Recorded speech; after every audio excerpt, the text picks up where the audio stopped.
Nacional de la Lectura de Yucatán, la FILEY y la Coordinación de Artes Visuales le da la más cordial bienvenida a este evento pensado para ustedes. Deseamos que su disfrute sea un estímulo al pensamiento y sus corazones. De ahí nuestro lema, imagínate que te imagino. Avelina Lesper, crítica de arte, publica en suplemento cultural Laberinto de Milenio Diario, en distintas publicaciones en España, Francia, Argentina, Chile, Venezuela, Ecuador, Colombia y Costa Rica. Dirige la colección Milenio Arte y los programas de arte Milenio Televisión. Es autora del libro El fraude del arte contemporáneo, ediciones El Malpensante. Es conferencista en universidades y centros culturales. Damas y caballeros, ha llegado el momento de escuchar a la reconocida crítica de arte, la maestra Avelina Lesper, con la conferencia magistral El sentido poético del arte.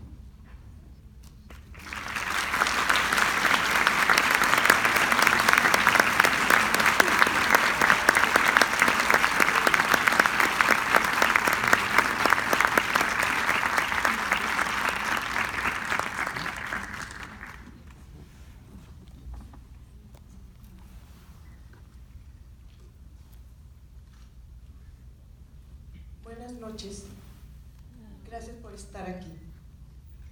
Sentido y sensibilidad.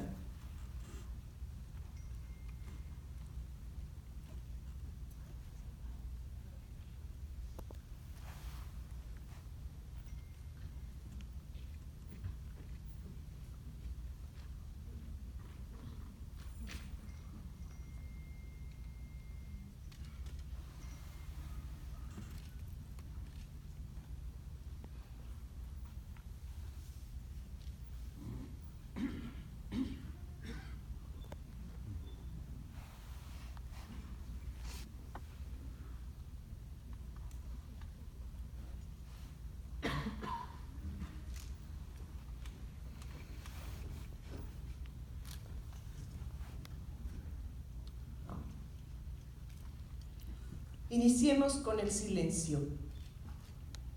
La creación surge del silencio y concluye en el silencio.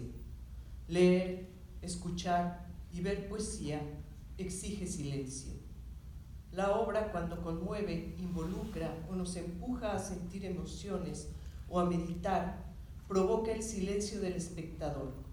La experiencia estética exige ese espacio para pensar y desarrollar las ideas que la obra detona en nosotros. Es un espacio libre de la contaminación visual y auditiva que nos rodea.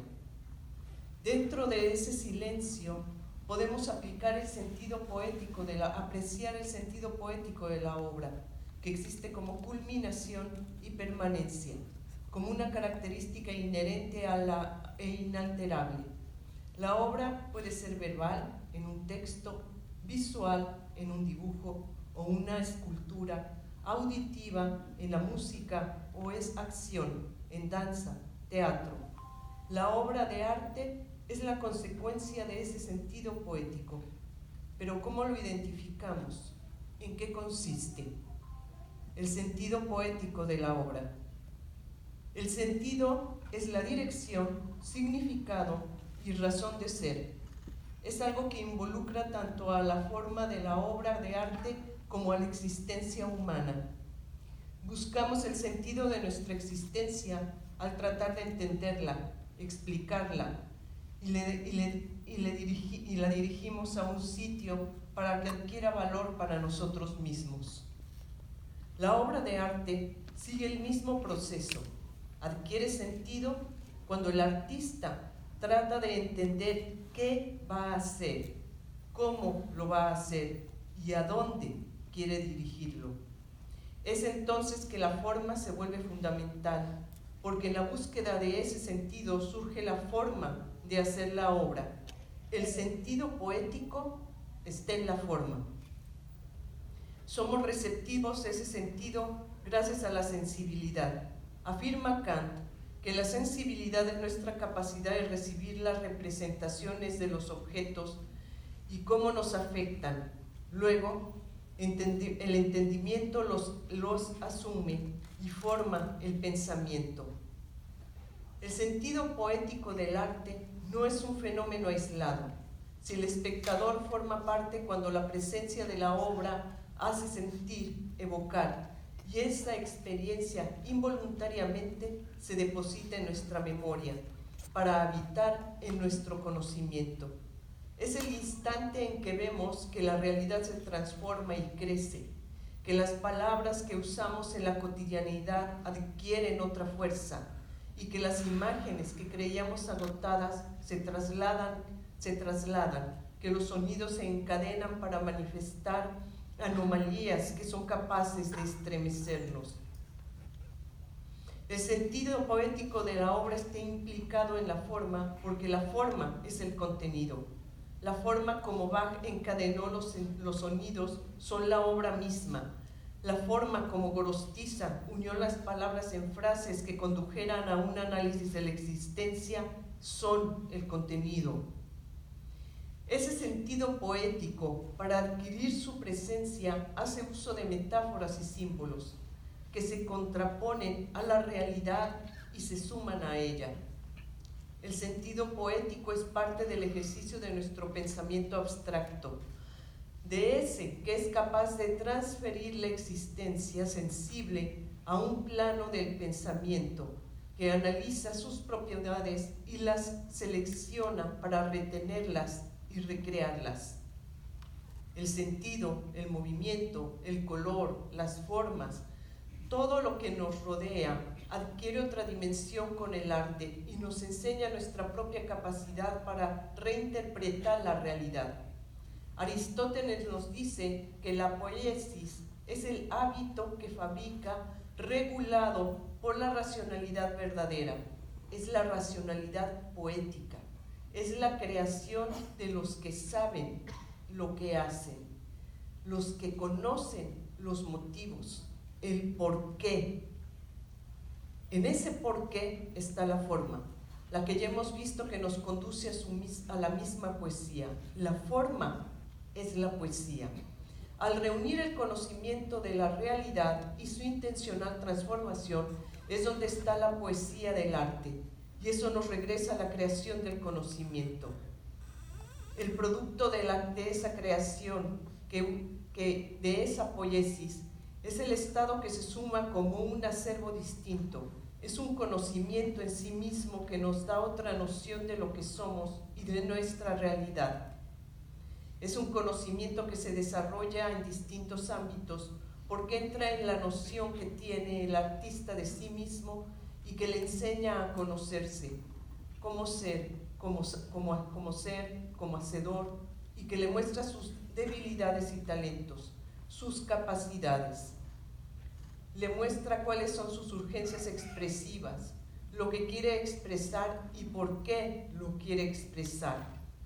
Lo orilla a desarrollar su propia tecné, como un proceso de teoría, experimentación y fracasos que lo conducen hasta que desea hacer con sus materiales. La metáfora verbal que usa la poesía y la metáfora visual que usan las artes plásticas trasladan el lenguaje verbal y visual de su uso simple a un uso complejo. Le aportan misterio y al mismo tiempo abren las posibilidades de decir.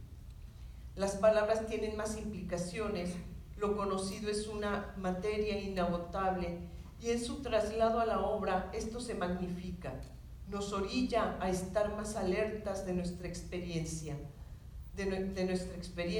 emociones y pensamientos, porque los apreciamos como una fuente de inspiración de ese primer impulso de hacer. La más sencilla presencia, un cuenco de frutas y su lenta descomposición, son materia para un dibujo.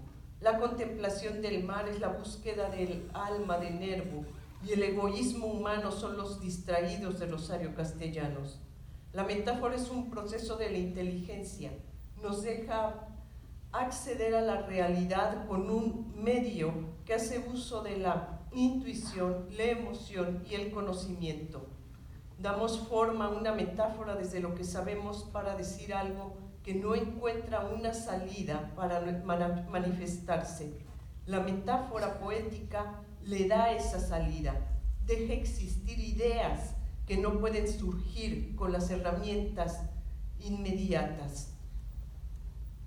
La inteligencia elabora ideas con lo que sabe y dice, en la red de cristal que le estrangula, allí, como el agua de un espejo, se reconoce atada allí, gota con gota.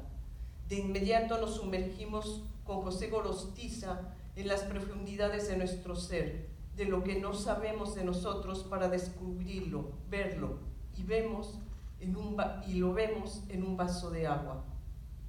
El sentido de la obra de arte está pasando por momentos de perversión intelectual, obras que carecen de sentido real, es decir, de un significado o razón que le den un peso a su presencia como arte, están adosadas de un falso sentido. La frase "el sentido de la obra" en el arte contemporáneo VIP, video, instalación, performance, conduce a un statement con implicaciones económicas, sociales, políticas que pretenden dar una razón, significado y dirección a la obra.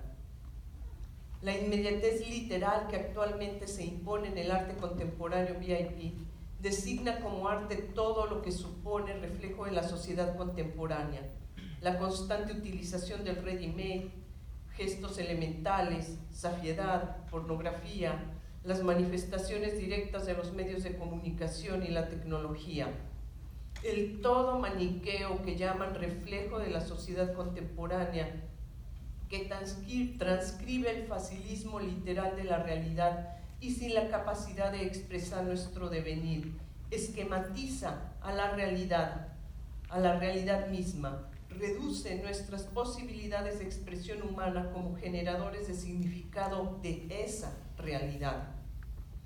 La realidad en el arte es más que la inmediatez literal. El arte tiene como materia el aspecto tangible y el aspecto intangible de la misma realidad. Los sueños, visiones, temores, recuerdos, todo el mundo interior del ser humano, eso que sucede en la psique y que únicamente es visible para el ser que lo contiene, también es materia del arte y se convierte en una realidad al existir como obra. Lo que sucede dentro de nosotros es la esencia del pensamiento simbólico. Este punto de partida requiere de una forma propia para existir, es personal y sin embargo es universal. Comunica a distintas personas, rompe con el tiempo, las costumbres y se expresa, interviene en nuestra propia psique. La inmediatez literal del arte VIP rechaza los procesos simbólico y poético del pensamiento abstracto. Se compara a usar los vocablos y las palabras únicamente como formas, como fonemas, sin conocer su significado. Pretenden que la acumulación de palabras hace una obra, como en el caso de Kenneth Goldsmith, que reescribe reescribe un periódico o imprime el contenido de Internet y le da un valor de poesía o narrativa. Están usando la realidad sin entenderla, sin procesarla, sin interpretarla, repitiendo la versión que generan los noticieros, redes sociales, objetos, la exposición de ese reiterativo contenido en el museo, en la galería o en las subastas, se supone que lo convierte en obra de arte. La diferencia entre llevar una máquina de vapor de agua al museo y escribir un poema sobre la bruma como Amado Nervo o pintar un cuadro sobre la niebla como Turner es que la máquina es la inmediatez literal del vapor de agua. En cambio, el poema y la pintura nos aportan algo distinto que hace crecer nuestra experiencia. El vaso con agua en la Feria de Arco, Madrid, representado por una gran galería, su precio estratosférico de 20.000 euros, se limita al capricho de un artista sin talento y la especulación financiera del arte. José Gorostiza habla de un vaso con agua como punto de partida para escribir la obra Muerte sin fin y crear un análisis poético metafísico de la existencia del alma y su relación con el cuerpo, como ese vaso que la contiene. Muerte sin fin es un poema infinito, lleno de significados, simbolismo, sentimiento, cargado de música. En cambio, El vaso con agua de Wilfrido Prieto es la mediocridad exhibicionista del arte contemporáneo VIP, de su ominosa falta de poesía, de su nulo manejo del pensamiento abstracto. La poesía es una reacción a la realidad. Sentimos, vivimos y actuamos en relación a esto, recreando o replanteando a través del lenguaje oral o visual que trata de ser distinto a pesar de estar unido a lo que lo originó. No es imitativo, es creativo, da otra presencia que signifique no solo lo que es, sino además lo que el artista siente y piensa acerca de eso. La literalidad inicia en la distancia la no literalidad inicia en la distancia que nos impone la obra misma. Son colores como los que vemos ahora, pero en otro orden, intensidad, matices, estructura, combinación. Son formas que esgrimen, que tienen otra textura, movimiento, composición. Son palabras que a pesar de tener un significado socialmente impuesto, adquieren otro orden, dirección y cadencia en un poema. Es esa diferencia la que nos lleva a la comprensión o involucramiento con esas sensaciones, que nos obliga a llevar en otra dirección nuestro pensamiento, que incrementa nuestra propia experiencia. Cuando la obra se despoja de todo esto, la inmediatez literal se impone como un único lenguaje y se trata de manipular al espectador con un manifiesto artificial con jerga pseudocientífico-intelectual vacía de significado. La experiencia estética se frustra porque no crece, no se amplía a otras visiones, simplemente está engañada por un argumento que pretende decir algo cuando dice nada. La obra y su presencia poética no pueden ser sustituidas por un statement que rompe con el espacio de libertad de observación y análisis, con la sobreverbalización que contradice su presencia. La obra pierde su complejidad, deja de involucrar nuestras sensaciones, trata de imponer un significado insensible, falsamente racional, que está imposibilitado para detonar nuestras propias ideas. La silla de Van Gogh está cargada de sentido poético, expone sentimientos del pintor para involucrar los nuestros, nos dice de su intimidad, nos describe la soledad y austeridad de tenerse a sí mismo en ese pequeño espacio de vida que llamamos hogar. La pintura muestra una silla, pero va más lejos. Es un autorretrato que basta el alma o la psique del pintor a una decisión de describir su presente con el color, la pincelada, el impulso. Nos revela la existencia de una persona y su razón de ser a través de la pintura. La silla de Kossuth es la literalidad como obra, un ready-made que termina ahí mismo. Es incapaz de prolongarse a nuestra experiencia y darnos algo más de lo conocido. La silla de Van Gogh es única, no hay otra igual, no existe. Es una pintura, no es una silla, es una autobiografía. La inmediatez literal está sustituyendo a la poesía. El falso sentido que aportan a las cédulas, los textos teóricos, la larga justificación académica y su charlatanería que llaman racional, es contraria a la imaginación, sensaciones y experiencia. Y esa trampa supone que hace al arte más intelectual. La generación de metáforas y de símbolos nos hizo más inteligentes, nos empujó a la construcción de un pensamiento capaz de explicar la realidad y codificarla. Permite que nos identifiquemos y que a su vez identifiquemos aspectos de la realidad y que sumemos otros. Rompiendo con ese lazo de nuestra inteligencia y raciocinio con la realidad, estamos acabando con el proceso que implica no solo entenderla, sino además la capacidad de reinventarla, replantearla y recrearla para continuar la generación de obras y pensamiento y conocimiento. Si el zapato es zapato, como en este ready-made de Tom Moore, sabemos que hay millones iguales, y si vemos los zapatos de Van Gogh o los de Courbet, nos damos cuenta que son excepcionales, irrepetibles y únicos, que la razón de ser de esa pintura es crear el espacio intelectual y emocional que detona verlos para llevarlos a nuestra propia condición humana. La literalidad no le da espacio al pensamiento abstracto. La realidad infinita del arte se constriñe y la capacidad de expresar lo que puede contener un zapato como testimonio de una existencia pierde sentido. Es decir, estar aquí como seres humanos pierde dirección, pierde sentido porque no podemos recrearlo. La cédula puede explicar o justificar qué es, pero para que ese objeto tenga peso y presencia de arte requiere algo más, requiere nuestra experiencia, exige que esa presencia tenga sentido y la única posibilidad que los objetos no sean como los vemos en la vida real.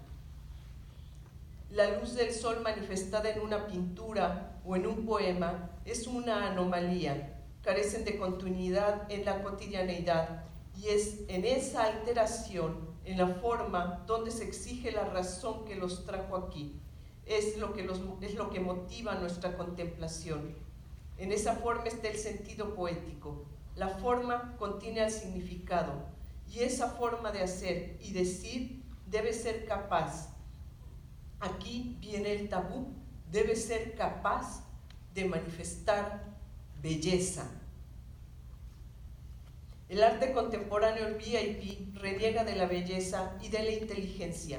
El significado invariablemente está fracturado de la forma. La obsesión con la actualidad se remite a lo que en ese momento llame la atención, desde el sensacionalismo hasta los temas que ocupan las safias tertulias en las redes sociales.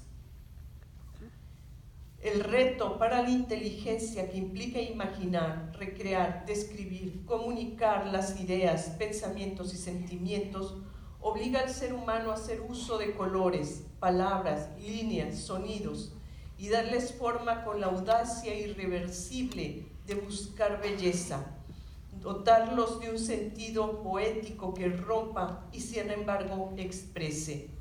Courbet pinta el descanso de esta pareja, ejerce la composición, el color, las texturas y además nos provoca darnos una pareja de mujeres. Nos compromete con la visión del descanso posterior al amor.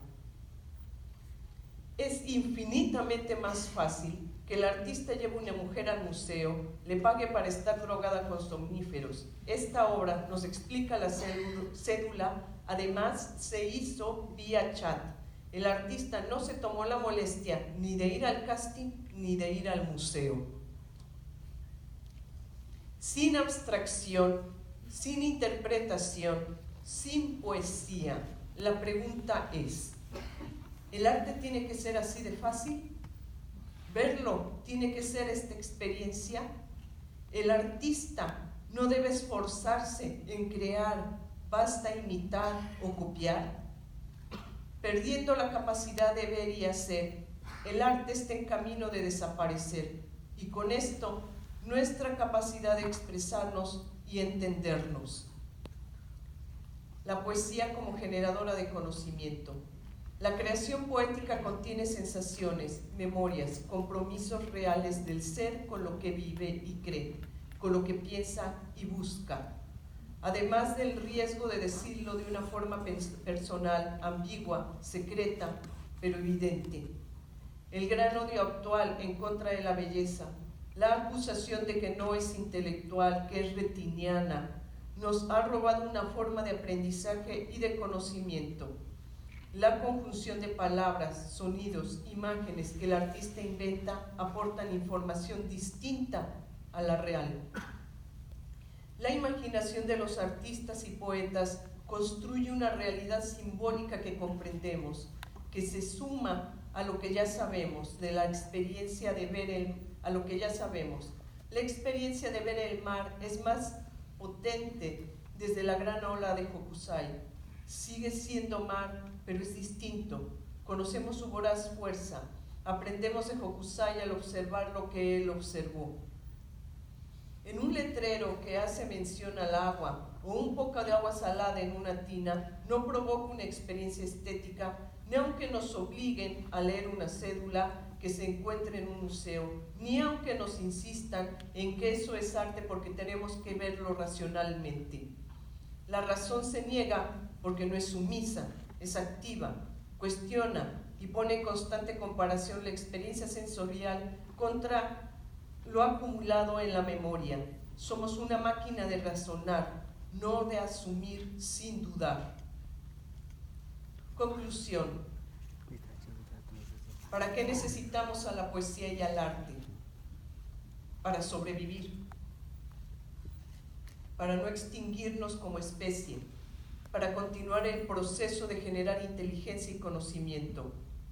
El ser humano evolucionó en el instante en que relacionó su inteligencia con su presencia, que adquirió conciencia, es decir, conocimiento de sí mismo. En ese momento comenzó a crear conocimiento de todo lo que le rodeaba, la naturaleza, los otros seres humanos, la vida. Y para vivir con ese todo se comunicó, creó un código de sonidos, movimientos y gestos con significado para manifestar lo que veía y sentía, lo que necesitaba y proyectaba. Eso lo seguimos haciendo hasta hoy. Cada día, cada uno de nosotros crea un código utilizando el lenguaje que ya tenemos para expresar y comunicar lo que sentimos y pensamos. Y es la forma o el cómo lo expresamos lo que le da un peso y un valor, le da un sentido. El arte nos abre caminos de expresión y de comprensión. Muestra el todo desde el punto de vista de que la realidad interna y externa carece. El conocimiento de esas formas nos permite dar algo más que máquinas que trabajan, comen, se reproducen y mueren.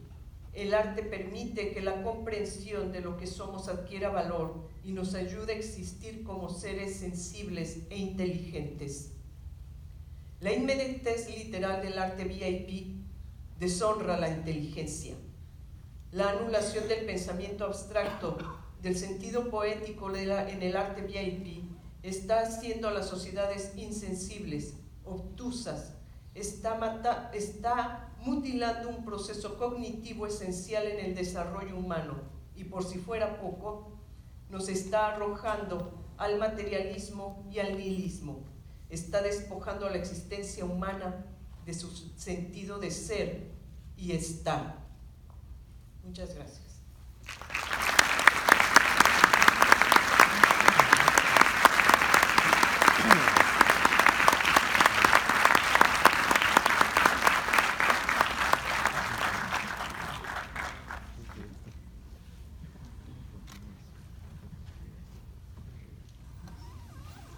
Pasamos a la sección de preguntas y respuestas.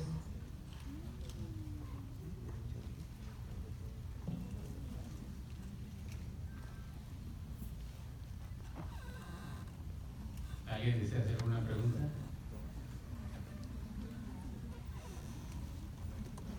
Por favor. Buenas tardes, Abelina. La admiro profundamente desde que vi el primero de sus videos. Me impactó muchísimo porque puso en palabras lo que yo siempre había pensado. Soy pintora y lo que está sucediendo en los museos verdaderamente es increíble. Están transformando el no arte en arte y la gente cree que eso es arte. Eso es lo más impresionante. La gente puede pintar lo que quiera y hacer lo que quiera, pero a mí lo que más me impresiona es que alguien lo compre, y para comprarlo hay que engañarlo, porque eso no es arte. ¿Dónde puedo comprar su libro? Lo puede descargar en internet. Muchas gracias. Lo puede descargar en internet porque obviamente no tengo editorial en México. pues este tipo de pensamiento genera mucha incomodidad y los editores pues no quieren estar incómodos, prefieren editar cosas que se vendan rápidamente. Tiene toda la razón, al vender no solamente se hace un engaño, cuando esas cosas se venden es en el momento en que se convierten en arte. Cuando esas cosas adquieren un precio y alguien asume que ese precio es real, o sea, entonces la obra es cuando ya queda codificada como obra de arte. Es de verdad increíble lo que sucede en las ferias, por ejemplo, el fenómeno de que es literal, o en los museos, que es literalmente el personal del museo el que ya monta las obras, como la persona esta que les mostré que estaba dormida. La mayoría de las fotografías que están aquí son mías. Estaba ahí dormida, o sea, literalmente el museo no necesitó al artista para montar la obra.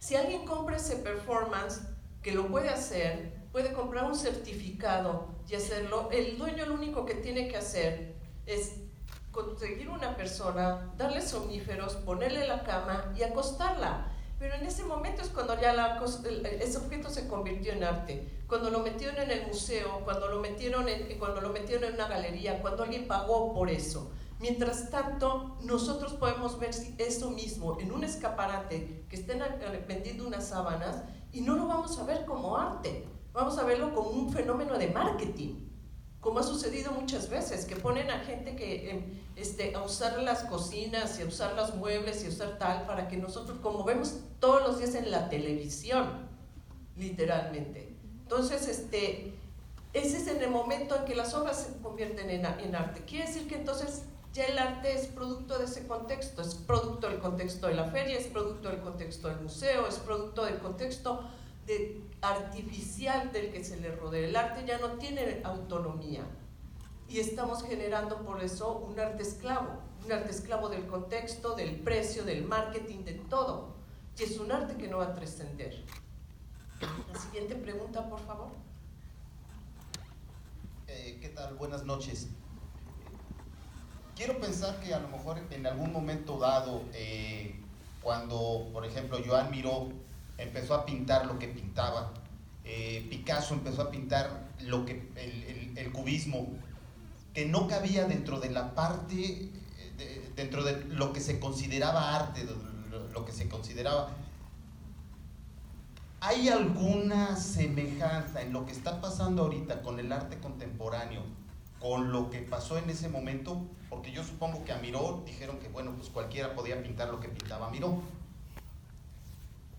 No hay ninguna. Gracias por preguntar eso, porque es muy importante que derribemos ese mito. No hay ninguna semejanza, ninguna.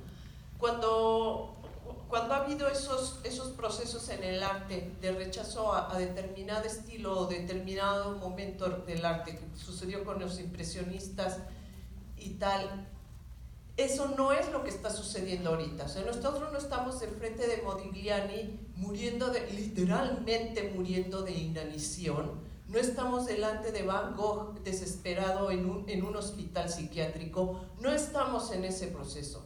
Todas estas obras que ustedes han visto, todo esto, están en las ferias de arte más caras. Esto está en los museos más vanguardistas. Todo esto está pagándose en este momento por miles de dólares. Entonces no es el proceso. No estamos en la misma situación en que todo el mundo decía que no era arte.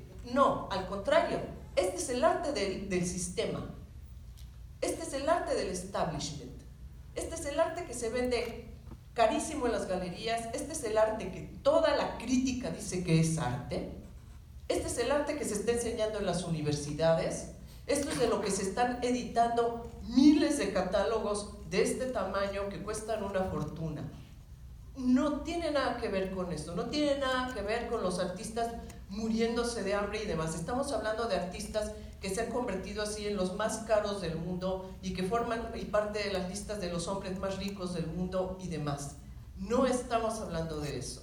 Eso es un mito que han querido decir, ay, es que somos incomprendidos. No es cierto que son incomprendidos. Por el contrario, son hiperconsentidos, son hiperasimilados, son hiperfrecuentados. Además, No hay nada que comprenderle a estas obras. Literalmente las hacen. Yo he visto en los museos disque videoarte con ediciones de Los Ángeles de Charlie. O sea, ¿qué le pueden comprender ustedes a eso? Entonces, no estamos hablando de ese proceso. Ya hubiera querido Van Gogh entrar a un museo, yo hubiera querido Modigliani que le hubieran entregado por completo una sala le hubieran entregado Versalles como se lo dieron a Murakami y se lo dieron a Jeff Koons. O sea, imagínense ustedes esa situación.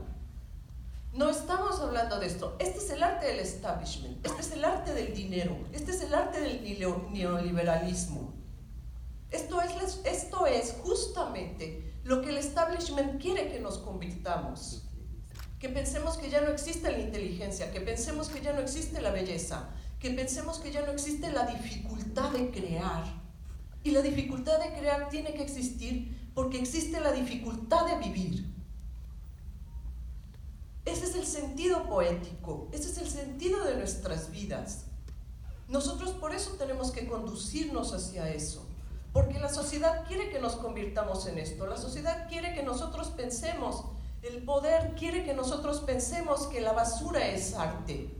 Y no es cierto, nosotros somos seres humanos que merecen belleza, somos seres humanos que merecen inteligencia y necesitamos exigirla, necesitamos pelear por ella, necesitamos crear ese espacio poético para nuestras vidas. Si creen que nos podemos conformar con eso, que nos podemos conformar con la obra de Gabriel Orozco, la de Teresa Margoles, la de Cruz Villegas, están muy equivocados. Porque como seres humanos merecemos más. Merecemos tener acceso a la poesía, merecemos tener acceso a la belleza, porque solamente eso nos va a volver rebeldes ante el sistema.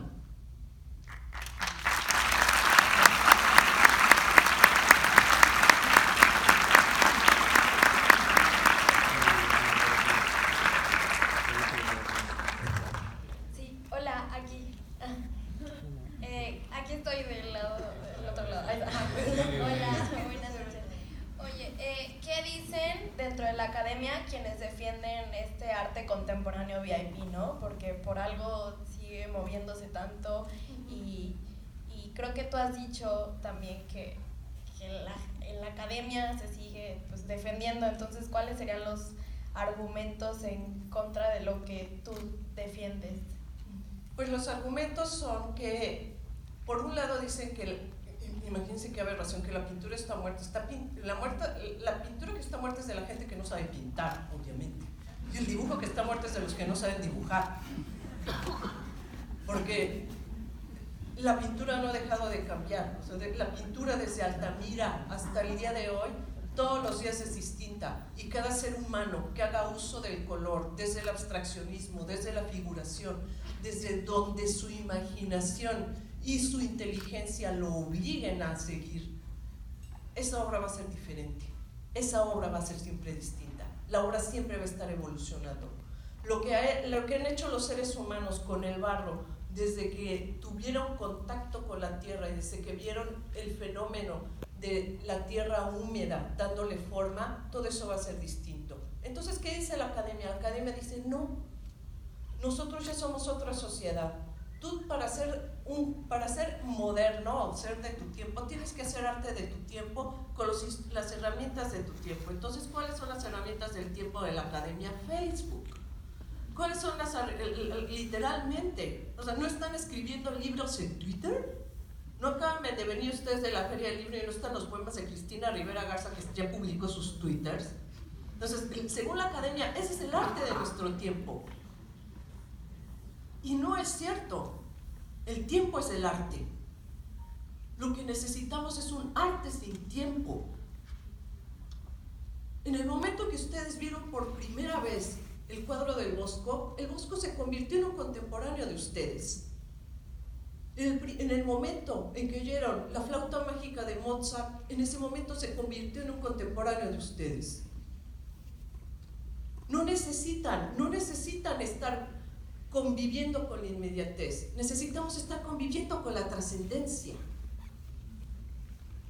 Y eso es lo que no les está diciendo la academia. ¿Y qué está haciendo entonces las universidades? Que están frustrando literalmente el talento de los jóvenes, porque no están permitiendo que desarrollen todo lo que es difícil de desarrollar, como es la técnica, como son los materiales. Simplemente entender los materiales es un proceso intelectual. Es falso que eso sean únicamente habilidades, como quieren llamarlo, como esa palabra horrenda que inventaron los psicólogos y los pedagogos, habilidades. No se trata de habilidades, se trata de talentos. Eso es lo que tienen que desarrollar los seres humanos. Para eso estamos aquí. Solamente a través de esos talentos vamos a conocernos, porque esos talentos nos van a mostrar justamente en qué somos débiles, en qué somos vulnerables. Y esa sucesión de éxito y fracaso, esa sucesión de enseñanza, es la que enseña en el arte, es la que convierte a las personas y nos convierte en todo. Si nosotros ponemos este montón de basura, pues no necesitamos enseñanza, no necesitamos proceso, no necesitamos nada para destruir. Necesitamos un montón de inteligencia para crear. Muchísima paciencia. Necesitamos entregarle la vida a la creación. Y eso no es un aspecto exclusivo de los artistas, porque además es lo que han hecho. Han retirado la creación de la sociedad misma, de todos los seres humanos. Nosotros, cada uno de nosotros en nuestra cotidianidad somos creadores. Somos creadores de nuestro entorno, somos creadores de nuestra vida, somos creadores de lo que queremos hacer con nosotros mismos. Y en eso está la belleza, en eso está justamente el arte. Y eso es lo que tienen que aprender en las universidades, y es lo que no les están enseñando. Les están enseñando que con un simple statement, que con una teoría absurda que hable de la sociedad y que hable de los medios de comunicación y que hable de todo lo políticamente correcto, como el género, como todas esas cosas. El sentido además debe ser político, porque ya el arte parece una ONG. O sea, todas las obras, jamás hemos tenido un arte tan moralígeno. Todo, lo que sea, este montón de basura, las fantochadas de Teresa Margoles, las cosas literalmente los chistoretes de Gabriel Cury, todo tiene sentido social, todo está hecho por una buena razón, todo eso está dirigido a que la sociedad reflexione. ¿Reflexionemos en qué? Que reflexionen ellos para hacer una obra compleja, que no me piden a mí que yo reflexione, que lo hagan ellos. La vida es muy compleja, necesitamos arte complejo. Y es lo que tienen que aprender en las escuelas, es lo que no les están enseñando. Un alumno no tiene que tomar una clase de performance. O sea, nadie necesita una escuela para que le enseñen a no controlar sus esfínteres. Necesitan una escuela para estudiar danza. Necesitan una escuela para estudiar poesía. Ahorita, que la gente está ultrajando todos los días la sintaxis y la ortografía. Ahorita es cuando necesitan una escuela, para que sepan que el más elemental poema se hace con nuestras palabras cotidianas y que eso puede resignificar un día de nuestra vida.